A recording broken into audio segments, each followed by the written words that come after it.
breaching unless they know for certain that you're in the same city as them. Rather, you're just going to lie there. Right? So this fear of breach is very strong here, to the point of they would rather have a dead body sticking out both sides of the cities potentially than to actually do something. The other side of the equation here, I think this 280, this page, quote on page 280 really does a good job of pointing it out. Here we have, it had been abruptly clear how few breach there were, how few members of breach there were, how thin a line. So this is starting to point out that breach was really not that sophisticated. It's just a very thin line of people trying to enforce this. The crude democracy of their methodology, their decentralized self-ordering. Now this language comes right from Michel Foucault. He says that we don't need a heavy authoritative state because all we need is people willing to order and discipline themselves. If people are ordering and disciplining themselves, then we can have decentralized government that isn't very strong. Does that make sense? I always felt a little bit implicated when I would first started learning about Foucault. I was thinking about like how I've gone to school forever and thinking about how, yeah, I follow the rules, I do what I'm told, I even follow the traffic rules for this thing. You know, like in a parking lot, I don't like to cut across the parking lot at a diagonal like some people like to do because that's not the rules. You're supposed to follow the little lanes. And then I'm like, am I just kind of bought into this kind of self-ordering? And so then the question becomes, what is freedom if we are all just disciplining and ordering ourselves? Is there freedom? That's the main question, one of the main questions that Foucault asks. And so then there's also the third element here, if there is one, maybe the surveillance society notion, which we are also part of modern society, the idea that we're being watched, whether it's through these closed circuit cameras around campus or other means. At this point, they're realizing that the reason that these folks try to make an escape on the helicopter pad is because breach began kind of poking around and trying to find out some information, and that someone in the government realized that because they were trying to find out what was going on, kind of tipped off Burek and Croft that they needed to get out of town. So everyone is watching everyone. Breach is not just watching you, but there are people watching breach as well. And so then it becomes like everyone is under surveillance. We're all under surveillance. And then at the very end of the book, we get this Oklahoma government announced a new campaign called Vigilant Neighbors.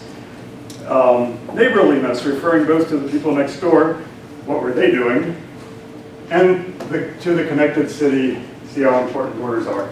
So this new program that Oklahoma is introducing called Vigilant Neighbors, at the very end of the book, is a program of kind of letting us know what your neighbors are doing. You know, tell us if you see something suspicious. Oh, we didn't come off that long ago. I think you guys were alive. You might have been small, but you were alive. You know, this notion of post 9/11. Let us know if you see suspicious activity.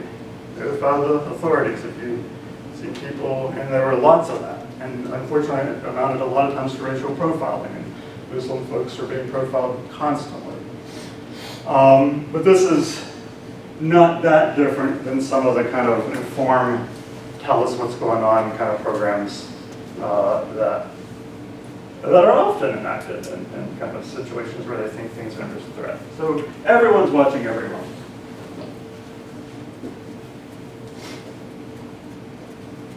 Do you guys know if you see someone cheating at BCU, whether BCU says you're supposed to turn them in? If you become aware of plagiarism or aware of an academic integrity violation, does VCU say you're supposed to turn them in? Yes. Well, like some of my professors, if I've been in like a big lecture style class, like I had a psych professor and he got really angry once and he was like, yeah, I'm not in a good mood because the last class I just caught 2 people cheating. If you see people cheating, like come tell me. And I was like, okay. So yeah, it may depend on the professor. Like some of them encourage. It might be interesting to look at the academic integrity webpage and see if officially students can be held accountable if they don't share the information they have. Or whether it's more of a professor about professor. I don't know the answer to that. But that's the same, it's kind of similar to this. We're going to keep everybody under control because everyone's watching. You don't know when someone's going to turn you in. All right, so I mentioned Foucault before. He talks a lot about modern contemporary society where people are disciplining themselves. In one of his books, he refers to it as docile bodies, meaning we're willing to do whatever we're supposed to do, even if it means sitting in uncomfortable chairs and kind of subjecting ourselves to that same situation that you're doing here. So he implicates schools, he implicates prisons, mental health facilities, counseling facilities to help make people more well-adjusted to society. You would say that's part of this disciplining thing. If we're all trying to be more well-adjusted to society, then we're all developing the self-discipline to kind of make this thing work. And the question of freedom once again comes up. Are we all just playing the game, or are we really free? And that seems the same question that comes up in Bezanel Coma. Are we all just playing this game of don't see your neighbor? And if so, what kind of social control is that? Who has it? The metaphor, and I won't say a whole lot about Foucault, but the metaphor that Foucault uses here is that is this image of a panopticon, what he calls a panopticon. Jeremy Bentham was one of the original people to talk about panopticon, but Foucault uses a metaphor of modern society. He says modern society is just like the panopticon. So this is a prison, and I may have talked about this before, but this is the actual image of it. And all these little cells throughout here are prisoner cells, and they're all backlit by a window, and this thing is round and it goes all the way around. Then this one prison guard here can easily see what's going on in all the cells.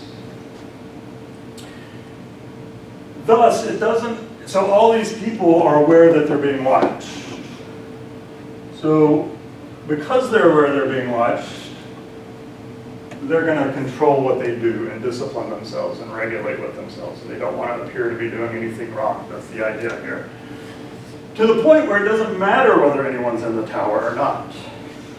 That you can take, once people think that this is constantly happening, you can take the tower guard person out of the equation and people will still control themselves and discipline themselves. So that I'll still follow the speed limit even if no one's watching. I'll still do what I'm told even if no one's watching. That's this notion of a disciplined society. And I think that shows up real strongly in City in the City. That's why I'm bringing it up here. There's a real strong thing here that these citizens in Oklahoma and Bez, Reach isn't that big of an operation. They're not even sure, quite frankly, why they're not talking to the other people. They can't remember the history. They don't know what started it all. But they're walking around only interacting with the people in their city. And they don't even know why. It doesn't matter why. They've become disciplined bodies. They're self-regulating at this point.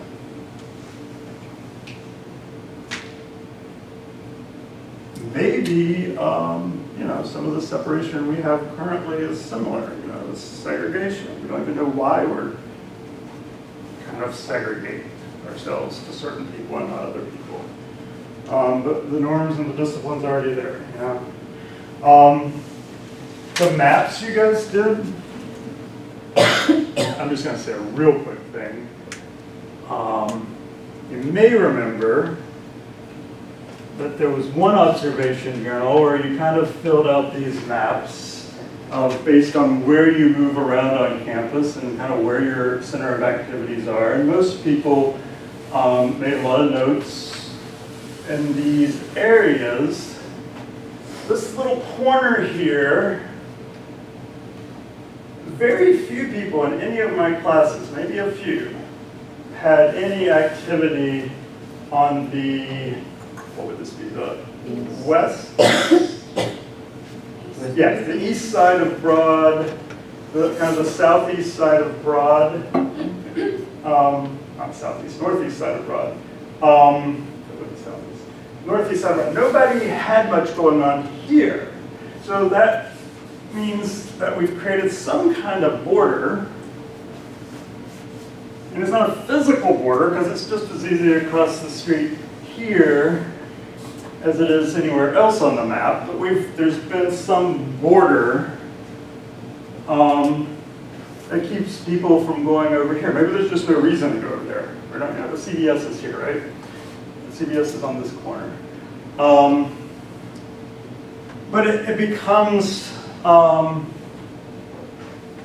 border, even if the reason we don't go over there is fear of the unknown, fear of maybe it's more dangerous, maybe we think it's more dangerous, maybe it's not really more dangerous, but because people look a certain way and they're not VCU students as much, we fear it a little bit. We create some borders here, and that's part of this notion of discipline. We don't just, part of this disciplining is that we only go to certain places. We only go to the places where people seem familiar to us. We only go to the places where people seem like us. And then we avoid the places, the other places. That would fall into this kind of self-regulated, self-disciplining behavior. Anybody have ideas about, or does anybody want to offer a counter opinion that this is Cambridge? Well, it's just houses, it's Jacksonville, so, like, unless you know people who live in the area, you don't really go there. Right. Is it student houses or is it VCU, other kinds of houses? I mean, not VCU, Richmond. Well, I do go there a few times, so there's some students who live there, because it's, like, so close to campus, but, like, it's a lot of just regular residents, too. Right. So it is Jackson Ward, and it was a residential area, and it was even more residential before they threw 64 right through the middle of it. But then this kind of division, if you will, between residents and students may be the reason that there's a border there. And it's a justifiable reason. I'm not criticizing it, it's just saying, okay, students and residents tend to have separate worlds, even though they kind of overlap or cross-hatched a little bit in this area, maybe. Would you agree that maybe that's a little cross-hatched area? Yeah, I've noticed that, like, student housing, like, it's very different than just regular folks. Because it could be past midnight and it's still loud in one house, but it's quiet, like several houses. Yeah. In which case, maybe we do have, maybe it's not Ohomans and Beths, it's students and non-student residents kind of cross-hatched, living simultaneously, but not really interacting that much. Yusuf and then Omar, were going to add anything different? Or say anything? That's kind of what she said. Like, I mean, I was just gonna say that's a very residential area. It's just like there are students that live in the area. So yeah, I think rent's a little bit cheaper because Yeah. the houses. It's cheaper on there. It's cheaper Cheaper where else? around Orleanville. Okay, over on the other side here.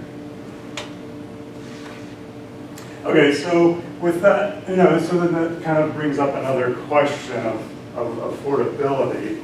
And then, part of the problem in Richmond, and you may or may not be aware of it, is that because housing is very tight, that sometimes student housing kind of begins to encroach on neighborhoods. That's certainly the case in Oregon Hill, where it was a community and a neighborhood, and now gradually more and more students live there. And in some ways, students might be able to afford, and maybe it doesn't feel like it if you're a student, but in some ways, students can afford slightly higher prices than residents, in which case, then the residents start to feel pushed out a little bit, and start to feel kind of like the students are taking up all the housing and the prices are going up, and therefore it becomes unaffordable for others. Omar? My parking garage is right there. Which, right where?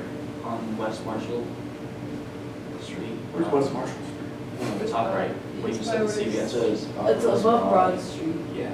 Oh, Marshall, Yeah. right. And just almost, I wouldn't see, I never see students there. It's just mainly like homeless people outside of like the outskirts. Okay, so maybe you say you see fewer students, more homeless people. So in some ways, that can create a bit of a feeling of a border. You've entered a different area. Katie, then you? I think part of the reason why they're like students don't normally go to that area, and it might just be like for freshmen, it's just like transportation wise. Like you could take the bus, but like there's a sort of like, not that that's like it's a hassle to take the bus, but you know it's not the easiest when you know if you had a car, you know it'd be a lot easier to you know to just drive. And just, so it's out of the way for like a lot of people, Right. even like just down East Broad Street. Okay. Which then, you know, so then again, these are kind of all things that may contribute to these kind of borders. If it's a matter of there's not good transportation to get in, then you might also get some isolation if you're living here. Maybe it's also a notion of like, if there's not a good infrastructure of transportation to get in, then there might not be as good an infrastructure of transportation for these folks to move around as well. Probably, I mean, this is probably not a good example of that because it's not that far to go to get to transportation, Broad and the Pulse and all that sort of thing. But that's also how communities sometimes get isolated. Because there's no infrastructure for transportation, especially public transportation. Yes? It's kind of like what she said. It's just like there's nothing really around that area that kind of draws students in other than housing. So if you live there, it's the only reason why you're trying to stay there. There's like nothing else. It's like just houses and that. Yeah. And I'm not going to pretend to know a whole lot about this area. I do know that 64 kind of broke up Jackson Ward in a lot of ways. And that if you go further down Jackson Ward, down in here, there's a lot of history and museums and cultural centers and things like that. So, Wait, is that where like Monument Avenue? No, Is Monument that the other Avenue way? is more. Monument's going this So way. that's like where the fan is. Monument. Franklin turns into Monument Avenue. Which one turns into Monument? Franklin? Franklin. Yeah, Franklin turns into Monument up here. So it's like, Yeah, it's like And then it's passing like Franklin going going to Harrison and stuff. And then it turns into East Franklin down here. But if you stay on the east side of Broad, and this is considered the art district, and then this is Jackson Ward down through here, there are some restaurants and things and cultural centers and historic churches and things like that as you go down to that part of Jackson Ward. Which, you know, in some ways it may be, you know, those are things that are a little less relevant to VCU students and more relevant to residents, and so there's kind of a border there too. Ryan? Well, I know, so on the first Friday of every month, you know how they have that thing on Broad? Oh yeah, First I Friday. see a lot of VCU students that day, Yeah, and it's pretty fun. yeah. Which might be a good time to explore an area that's not as familiar when other people are doing it too. Yeah. It's almost like that's a day where the borders are, you're invited to kind of cross over a little bit more. And it feels, maybe it feels safer even if you go in it when there's other people doing it. But that feeling of safety is kind of a mental border, right? Could be real, could be made up, depends. I just wanted to come briefly back to the map because we're talking about kind of these borders that are created, and the whole reason I asked you to do that map was to think about kind of what we do as part of our routine, and where we go also creates the places we don't go.